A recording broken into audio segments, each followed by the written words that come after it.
द्वारे पे आया बड़ैया पलना ले लो यशोदा मैया। द्वारे पे आया बड़ैया पलना ले लो यशोदा मैया।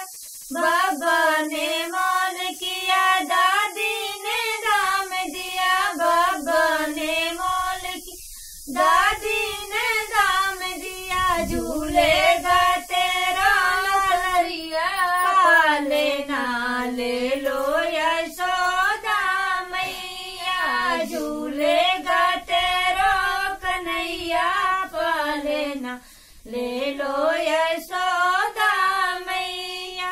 पापा ने मोल किया मम्मी ने दाम दिया। पापा ने मोल की मम्मी ने दाम दिया। झूलेगा तेरा कन्हैया पालना ले लो यशोदा मैया। झूलेगा तेरा कन्हैया पालना ले लो यशोदा मैया।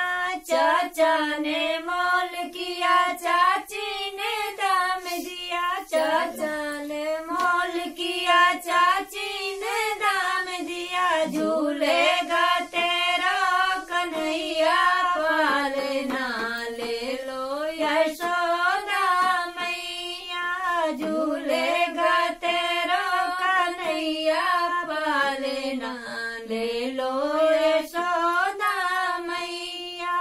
भैया ने मोल किया भाभी ने दाम दिया। भैया ने मोल की भाभी ने दाम दिया। झूलेगा तेरा कन्हैया पालना ले लो यशोदा मैया।